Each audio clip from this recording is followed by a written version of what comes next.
how will you incorporate Tislelizumab in the management of patients with this disease when we already have some other anti-PD-1 antibodies approved? Yeah, I mean, that's a great question. I think the data, as Zev mentioned, I think it's quite similar, really, the toxicity profile. I think there are some mechanism differences in terms of sort of effect on macrophages and things like that, the way that the drug was designed. But yeah, I mean, it seems quite similar. I mean, to me, I think a lot of it will come down to sort of cost, availability, those access issues, which is something I know Beijing has talked quite a bit about, making drugs that are affordable, that are accessible. So I think if that really proves to be true, I think we would use it quite a bit. That still remains an issue, with Pembro and Evo.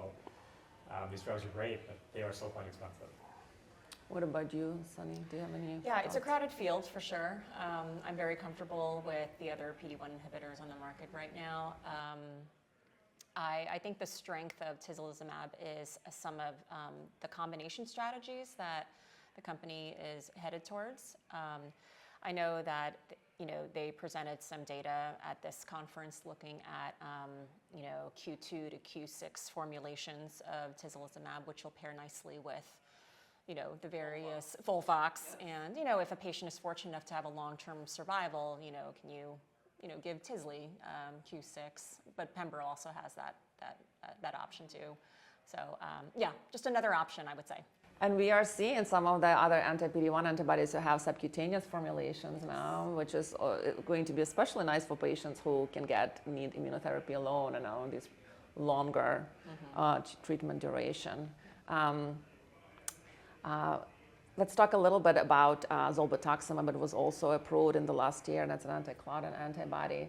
You started to allude a little bit to the fact that if you see a biomarker overlap, the level of expression will matter. Have you encountered this yet in your practice that you had to make a decision? Maybe, Suneel, you can talk a little bit about this. Actually. Yeah, I think it seems like the data, about 15 to 20% of patients will have at least some PD-L1 CPS positivity and will also be Claudin positive.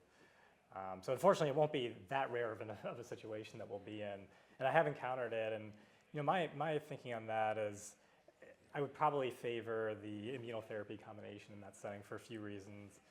One, I think there is that long tail with most immunotherapy trials, and we all have those patients that we started treating 4 or 5 years ago that are still alive, that had metastatic disease a long time ago, and have had clean scans for quite some time. And so that's a proven story we know with immunotherapy. Remains to be seen with Claudin. I don't know that I expect that would occur with a Claudin-targeted therapy. So certainly that potential to have that long-term survival is there. And then I would also say the toxicity certainly with Zolbetuximab is real. The acute nausea with it can be pretty pronounced.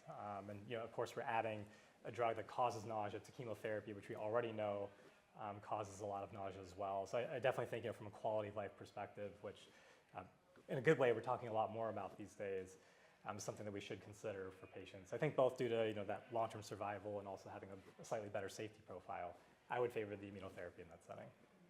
And the good news is that we are looking at studies now that are combining both anti-Claudin and anti-PD-1 agents.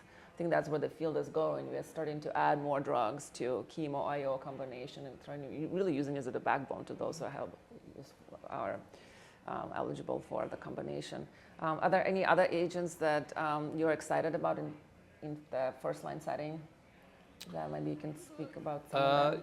Yeah, I mean, we'll see. So we have the FGFR2b antibody story, which is obviously you have presented a few times, so I'll speak to that. So I mean, I think that obviously it's good phase 2 data, and phase 3 studies fully enrolled.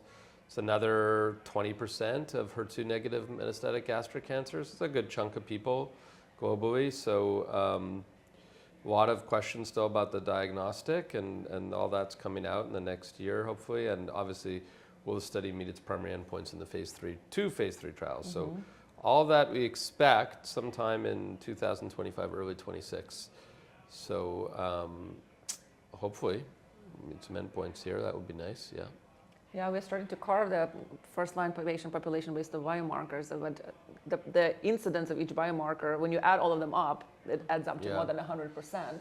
It's a lot more like Venn diagrams, right? Yeah. It's all these Venn diagrams. And you also have genomic stuff that plays in, and some of these things. So it's an interesting, does set up all sorts of questions for us, I think, as a field, is can we really get away from a la carte testing and just get a quick synopsis right away on one piece of tissue? That would be nice.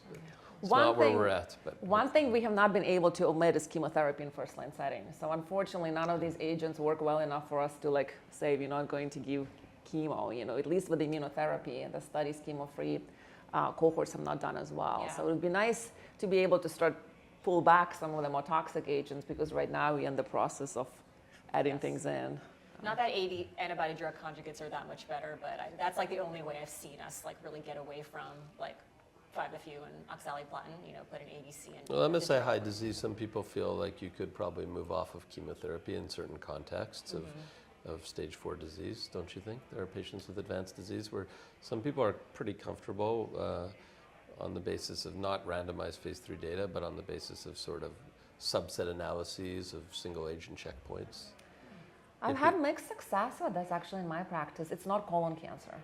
No. There's much more heterogeneity, and I've had patients who had a progression on IO alone. But yes, this is a place where you could get to immunotherapy alone and use these agents alone.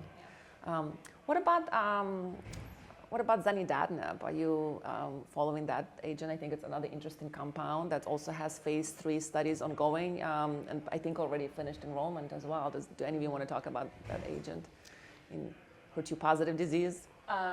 I only know the data. I haven't had personal experience with it. I think, just some of the toxicities, the diarrhea, we need to watch out for that. But it seems like a very promising bispecific antibody against HER2. Updated phase 2 results at ESMO, which look pretty impressive, right? I think progression-free survival was on the order of 12 months or so.